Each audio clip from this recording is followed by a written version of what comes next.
கலைஞர் அவர்களின் நூற்றாண்டை முன்னிட்டு திமுக கழக மகளிரணி சார்பில் தேசிய அளவிலான மகளிர் உரிமை மாநாடு நடைபெறுகிறது.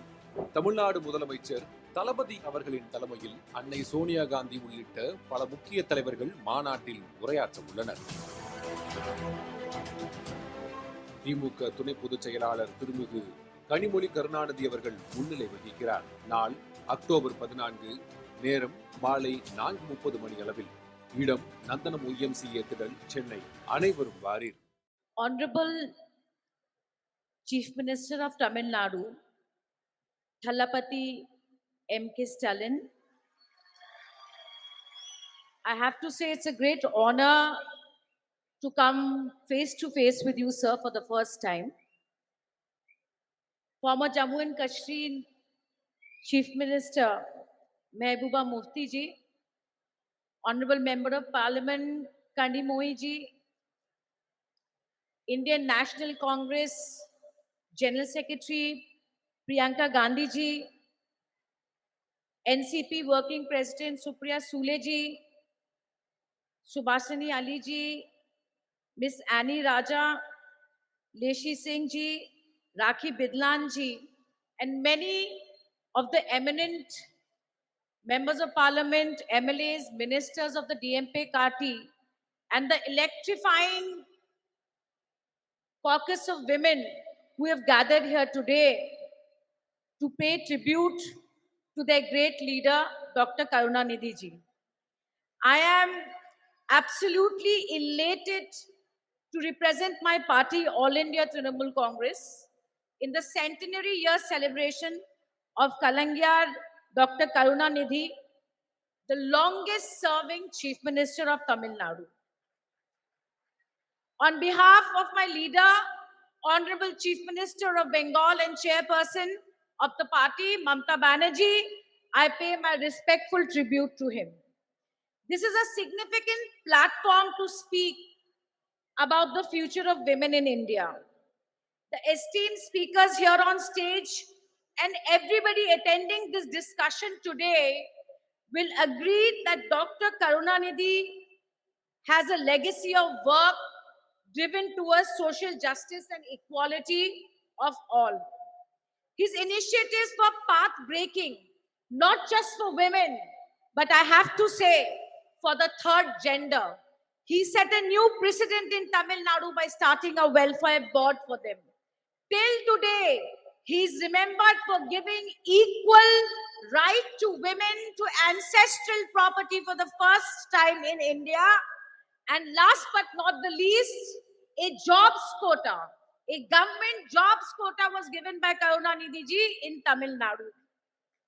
And undoubtedly, Thiru Stalin, Honorable Chief Minister, is taking this legacy forward with much vigor.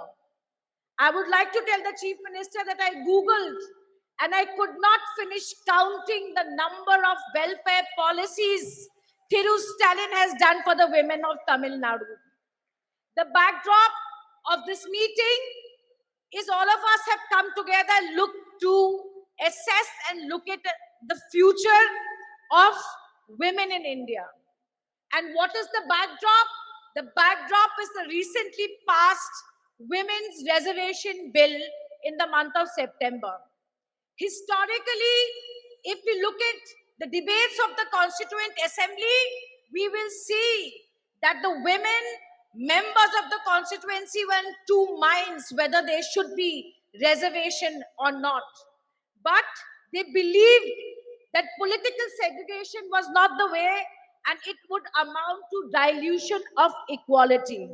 But my friends, that we all have to agree that in the last 72 years of electoral and party politics, the trend of women's participation in our great country is rather dismal. Therefore, started the churning for affirmative action. Why affirmative action? Because after independence, despite the role the women of India had played in the independence war and thereafter, we could not rid our societies of gender roles and patriarchy. Women have proved their ability to compete, and if I may say so, they have been but better than men in many aspects. Yet, their economic and political participation is dwindling. I'm pained to say that we all today cannot keep repeating that what are the causes, what are the reason why women of India are behind. But I think we all have to be instrumental in changing this. And may I say that no affirmative action alone can succeed. No affirmative action alone can succeed. I strongly believe that every single political party is a gateway to politics for women of India. The All India Trinamool Congress and my leader, Mamta Banerjee, implemented women's reservation during the 2019 parliamentary elections. She gave 41% nominations to women. And let me tell you, it was not an easy election for her. The 17 women who got tickets, I am proud to say that the 9 of them today are sitting in the Lok Sabha. Now, every 1 in 3 women in the Lok Sabha are from the Trinamool Congress. As the only woman chief minister of the country today, her own story, even her critics would admit, is one of resilience and grit. She faced every imaginable challenge, right from physical violence to patriarchy and even poverty, but stood tall through it. Once she succeeded, she used her party's capacity and her popularity to walk the talk and bring women to the forefront. Friends, compare Mr. Narendra Modi, the Prime Minister of India. His Beti Bachao and Beti Padhao campaign is nothing but an advertising and PR excess for Prime Minister Modi. I am sad to say that Nirbhaya shook the nation, but the funds remains unutilized. I am happy that women got the Ujjwala scheme, but the majority have rejected it. BJP, with an absolute majority, has delayed the reservation bill and given us a bill which is shackled in preconditions. It is preconditioned on a fresh census and a delimitation process. I hear on television people saying that women's reservation will be implemented in 2034. But let me tell you today that there is absolutely no guarantee that even if everything goes well, women's reservation will not come into effect till 2037. Not till 2037. The last time the Delimitation Commission was set up, it took 6 years to give a report. 6 years. Therefore, my friends, BJP is infamous for tokenism. Today, when the women's reservation bill was being debated in the parliament, we should be ashamed. We should be ashamed that the BJP MP accused of molesting our wrestlers was sitting in the parliament. Today, while women were being paraded naked in Manipur, raped and children orphaned, today the Prime Minister's conscience were not shaken.